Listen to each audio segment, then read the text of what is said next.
जो हम लोग पढ़ने जा रहे हैं वो हम जो ओवरी के अंदर होने वाले जो ओवम की बनने की जो क्रियाएं थी जो एनसीईआरटी के अंदर हम लोग पढ़े थे उसको एगो चार्ट के थ्रू हम लोग समझ रहे हैं कि किस प्रकार से उस ओवरी के अंदर टाइम के साथ उस ओवा की बनने की क्रिया स्टार्ट हो रही थी, कहाँ से ये प्रोसेस स्टार्ट होता है, कैसे वो बन के ओव्यूलेशन का कार्य होता है, ओव्यूलेशन होने के बाद उसका क्या होता है, वो सारा का सारा चीज हम लोग इसके थ्रू पढ़ेंगे। जैसे जब इसको पढ़ना स्टार्ट करते हैं तो देखो हमारे पास लिखा हुआ है कि यहाँ पर प्राइमरी फॉलिकल्स है।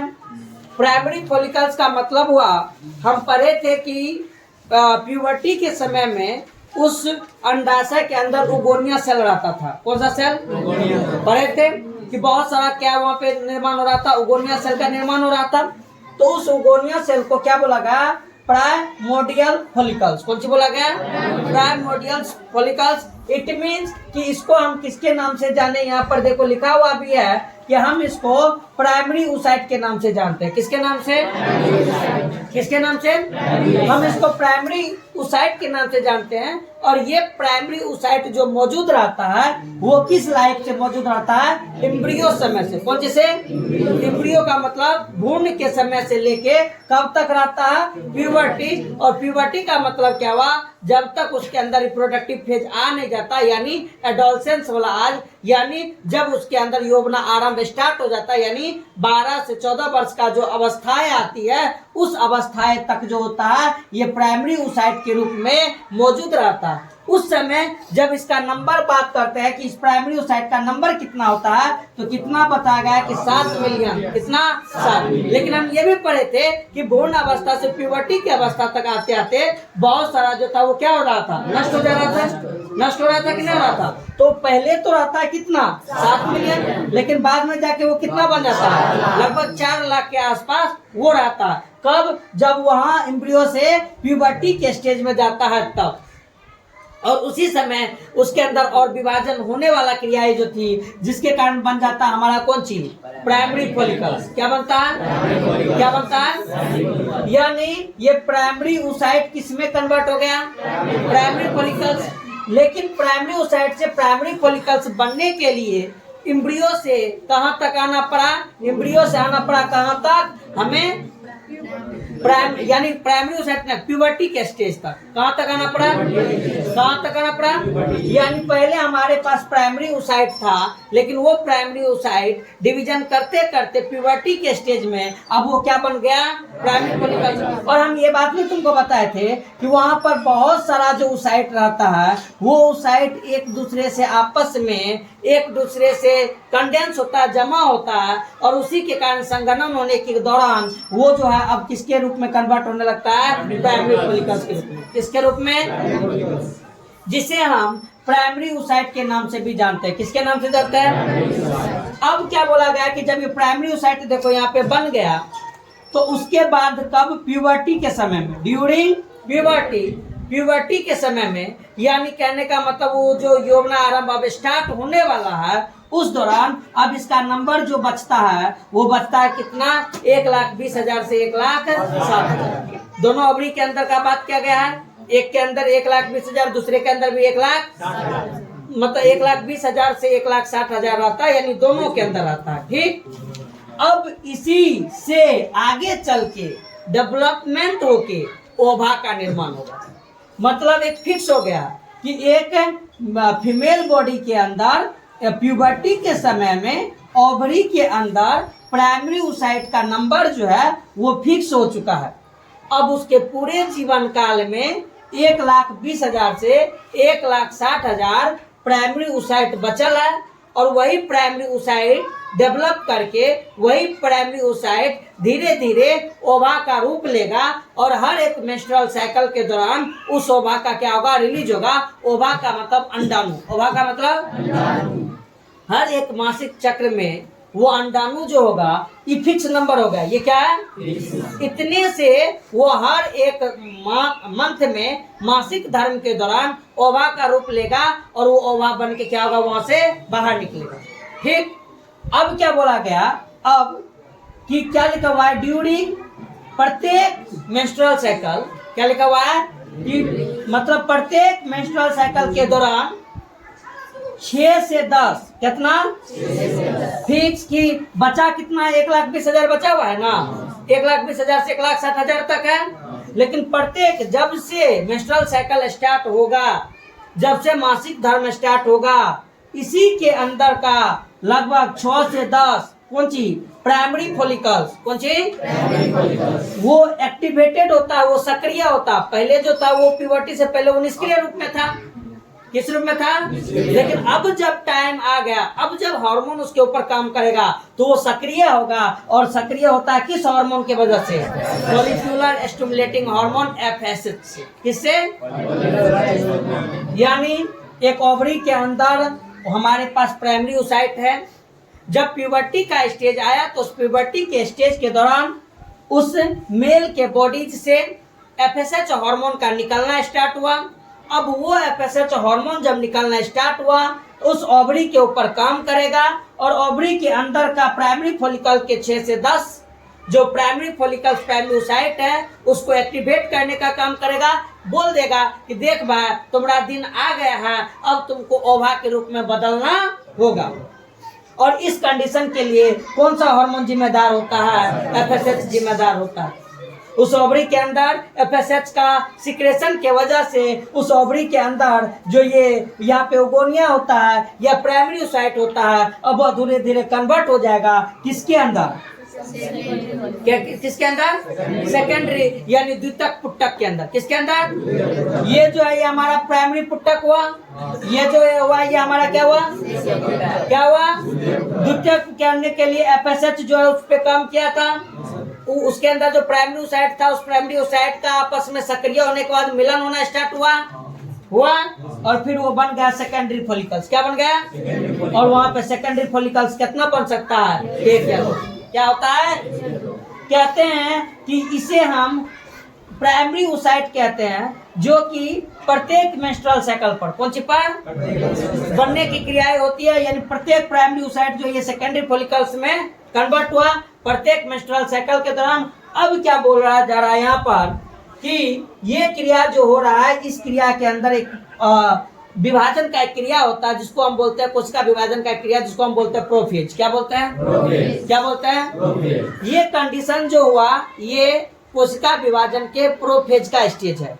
हमारे पास जब हम बताए थे कि कोशिका विभाजन होता है उसके अंदर प्रोफेज, मेटाफेज, एनाफेज, टेलोफेज हो रहा था ना, तो यही कोशिका विभाजन का स्टेप चल रहा है। ये क्रिया अभी तक प्यूबर्टी से लेके भ्रूण से लेके यौवना आरंभ तक में वो जो उगोनिया होता है वो कोशिका विभाजन के प्रोफेज अवस्था में ही रहता है। किस अवस्था में? कोशिका विभाजन का अलग अलग स्टेप है ना, प्रोफेज, मेटाफेज, एनाफेज, जिसके अंदर कोशिका विभाजन जो हो रहा था वो कोशिका विभाजन एगो में DNA का नंबर अलग हो रहा था, क्रोमोसोम का नंबर अलग, पढ़े थे ना 11th में, तो वही वाला बात इस जगह पे भी लागू होता है। तो इतना वाला चीज जो होता है ये कौन सी स्टेज पे रहता है? प्रोफेज स्टेज पे। कौन पे? लेकिन जैसे ये मेंस्ट्रुअल साइकिल की घटनाएं आती है उस समय में वो एक टर्सरी फॉलिकल्स के रूप में, किसके रूप में? यानी तृतीय पुट्टक। कौन पुट्टक? और इसी तृतीय पुट्टक को हम बोलते हैं कि वो पूर्ण रूप से कंप्लीट, पूर्ण रूप से परिपक्व पुट्टक होता है। और वही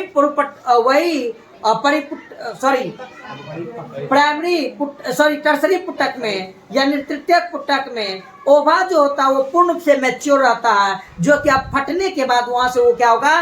रिलीज होगा। तो उस कंडीशन में बताया जाता है कि हम उसको ग्राफियन फॉलिकल्स के नाम से भी जानते हैं। और ये पूर्ण रूपेण विकसित एक बताया जाता है कि ऐसा स्टेज जहां पर ओवा निकलने वाली है उस कंडीशन में है, और वहां पर स्टार्ट होता है उसका कौन अवस्था? अब बेटा कौन अवस्था? यानी ओवा जिस समय निकलने वाला होगा, जिस समय उस टर्सरी फॉलिकल्स के अंदर बोले थे ना एंट्रम का बनना होता है, वो एंट्रम जो जगह देता था, पोषक देने का काम करता था ओवा को, पढ़े थे ना, तो वहीं पर बताया जाता है कि अब मेटाफेज जो है वो स्टार्ट होता है जहां पे सेकेंडरी ओसाइट का निर्माण होता है। किसका? सेकेंडरी फॉलिकल में प्राइमरी ओसाइट हुआ, टर्सरी के अंदर सेकेंडरी ओसाइट हुआ मेटाफेज का।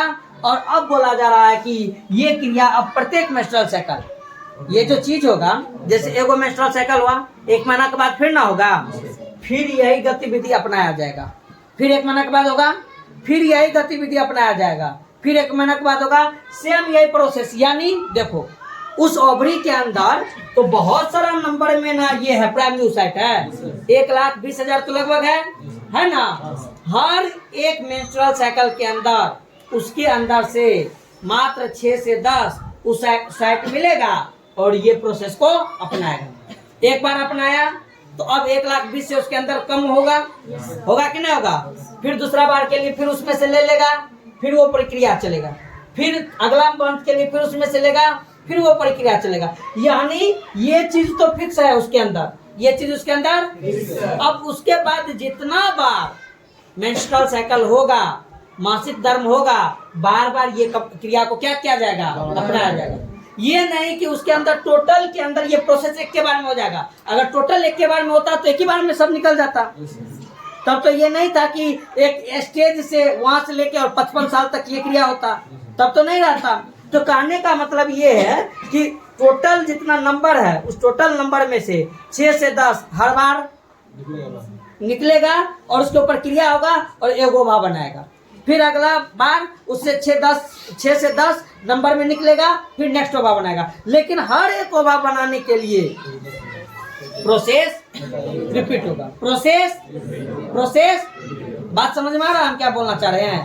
कि हमारे पास खजाना में पैसा है, अब वो पैसा का यूज कैसे है कि एक के बार उस पैसा का खर्चा नहीं करना है, उस पैसा के अंदर से कुछ पैसा निकालना, काम करना है, फिर जरूरत पड़ेगा फिर निकालेंगे, फिर काम करेंगे। और ये चीज को खपत करना है कितना दिन में, या खुद खपत हो जाता है कितना दिन में, 45 से 55 साल में।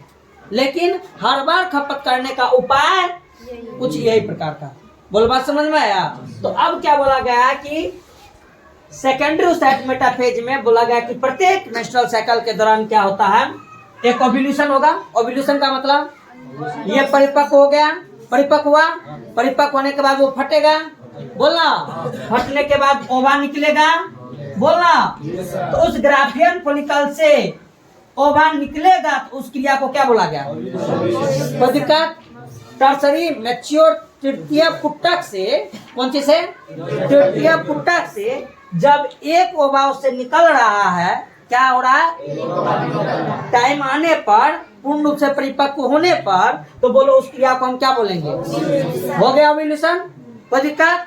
अब जब ओव्यूलेशन हो गया तो बोला जाता है, उसको बोलते हैं सेकेंडरी मेटाफेज होना। क्या होना, यानी उसका कोशिका का सेकेंडरी मेटाफेज के प्रोसेस में आना। और क्या बोलता है, जब ओव्यूलेशन हो गया तो हम फ्लोपियन नलिका के बारे में पढ़े थे, बोलना। फ्लोपियन नलिका का 3 भाग पढ़े थे, इन्फेंटिबुलम, एम्पुला और एस्थमस, पढ़े थे ना रे। तो क्या बोला गया कि जब ओव्यूलेशन होता है तो इन्फेंटिबुलम जो उंगली नुमा फिम्बड़ी जो था वो उस ओवा का कलेक्ट किया, कलेक्ट करने के बाद फ्लोपियन नलिका में भेजा। अब जब फ्लोपियन नलिका में भेजा तो उस जगह पर फ्लोपियन नलिका में एक जगह था जिसका नाम क्या था, बोले ना, एम्पुला। और निषेचन का यही वो जगह है। फ्लोपियन नलिका के अंदर जो निषेचन होती है तो फ्लोपियन नलिका के एम्पुला वाला जगह पर ही निषेचन होता है, जहाँ पर ओव्यूलेशन के बाद ओवा जो होता है वो भी यहाँ पहुँचता है। साथ ही साथ शुक्राणु जो होता है योनि के द्वारा वो भी उस जगह तक आता है, एम्पुला तक। और फिर उन दोनों का अगर उस जगह पे मिलन होता है तो उसके मिलन के उपरांत निषेचन का कार्य संपूर्ण होगा। तो बताया जाता है कि वो फ्लोपियन ट्यूब में गया। क्या गया? लेकिन फ्लोपियन ट्यूब में जाने के बाद वो तो जेबे करेगा भाई। जितना बार ओव्यूलेशन होगा, जितना बार ओवा निकलेगा, फ्लोपियन नलिका के एम्पुला तक वो जाएगा। बार बार वो अपने शुक्राणु का इंतजार करेगा। जब शुक्राणु मिल जाएगा तो निषेचन होगा, अगर शुक्राणु नहीं मिलेगा तो बोलो वहां पे वो माथा पीट के मरेगा। तो क्या बोला गया कि अगर उस फ्लोपियन नलिका के अंदर उस एम्पुला वाला जगह पर शुक्राणु चला गया और उस दौरान अगर कौन सी हो गया, निषेचन होगा तो बताता है कि फिर वहां पर उसका सेकेंड म्यूटिक डिवीजन होना स्टार्ट हो जाता है। समसूत्री विभाजन वहां पे होता है कंप्लीट ड्यूरिंग फर्टिलाइजेशन, यानी निषेचन के दौरान। किसके दौरान? ड्यूरिंग फर्टिलाइजेशन का मतलब, ड्यूरिंग मतलब दौरान, फर्टिलाइजेशन मतलब निषेचन के दौरान उसका सेकेंड म्यूटिक डिवीजन जो होगा ओवा का कंप्लीट हो जाएगा। और फिर किसका निर्माण करना स्टार्ट कर देगा? किसका? ओवम का।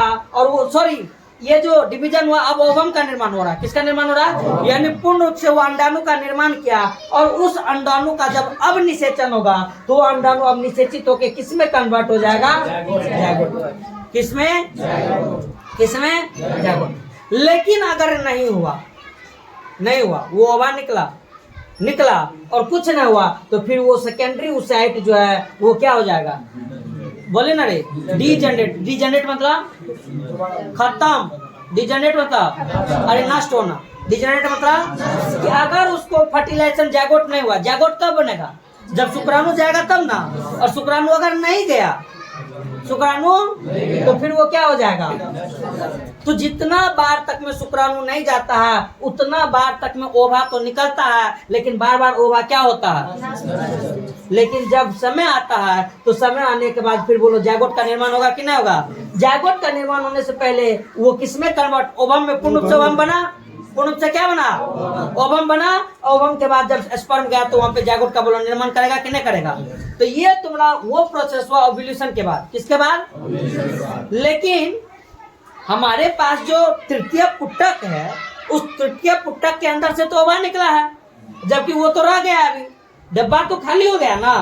वो डब्बा के अंदर पैसा था, तिजोरी था, तिजोरी के अंदर से पैसा निकल गया तो तिजोरी तो बचल है, तो तिजोरियों का तो कुछ ना कुछ काम होगा ना भाई। तो उस तिजोरी का क्या काम है? तो जब उस तिजोरी के बारे में पढ़ते हैं, यानी ओवरी का घटना, ओवरी के अंदर ओवा बना था, ओवरी से ओवा निकल गया। कब निकला? ओव्यूलेशन के दौरान। अरे निकला ना, अब डिब्बा खाली रह गया ना, ठीक रह गया। अब जब रह गया तो क्या बोला जाता है? देखो लिखा हुआ है कि ओवरी के अंदर ग्राफियन फॉलिकल का फटना, ग्राफियन फॉलिकल के फटने से ओव्यूलेशन का होना। अब हमारे पास ग्राफियन फॉलिकल का बचना, बच गया ना, वो ग्राफियन फॉलिकल सब क्या है? बच गया। ग्राफियन फॉलिकल्स का फटना, ओव्यूलेशन का होना, ग्राफियन फॉलिकल्स का बच जाना, कॉर्पस ल्यूटिनम का बनना। यानी ग्राफियन फॉलिकल्स के अंदर से जब ओवा जो होता है वो निकल जाता है, माइनस हो जाता है, तो वो चीज कब होता है? क्या बन जाता है? कॉर्पस ल्यूटिनम। क्या बन जाता है? क्या बन जाता है? तो यानी ओवरी से कॉर्पस ल्यूटिनम तो बना, लेकिन कब बना? जब ओवा से यानी ओव्यूलेशन का कार्य हुआ तब बना। ओव्यूलेशन का कार्य हुआ, बोले ना, समझ में आ रहा है? तो जब वो बना तो अब वो क्या बन गया? कॉर्पस ल्यूटिनम।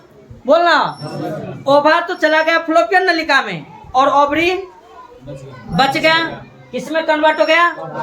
तो बोलो ग्राफियन फॉलिकल का फटना, ओवा का निकलना, कॉर्पस ल्यूटिनम का बनना, और कॉर्पस ल्यूटिनम का बनना। तो अब इसका भी दो कंडीशन है। क्या वो कंडीशन? अगर प्रेगनेंसी हुआ यानी निषेचन हुआ, और निषेचन हुआ तो प्रेगनेंसी स्टार्ट हो गया। तो निषेचन होने के बाद अगर प्रेगनेंसी स्टार्ट हुआ तो बोलता है कि कॉर्पस ल्यूटिनम जो है वो स्टेबल रहेगा। कब तक? जब तक प्रसव ना हो जाए, जब तक बच्चा जन्म ना ले ले, तब तक कॉर्पस ल्यूटिनम वो वहीं पे मौजूद रहेगा। और कॉर्पस ल्यूटिनम वहाँ पे घंटी बजाने के लिए मौजूद नहीं रहता है। कॉर्पस ल्यूटिनम वहाँ पर एचसीजी हार्मोन एक होता है, उस एचसीजी हार्मोन को निकालने के लिए वहाँ पे वो जिम्मेदार होता है। कौन सा हार्मोन को निकालने के लिए? एचसीजी हार्मोन को निकालने के लिए। किसका? ह्यूमन कॉर्निकोट्रोपिक गोनाडोट्रोपिक हार्मोन ये भी होता है।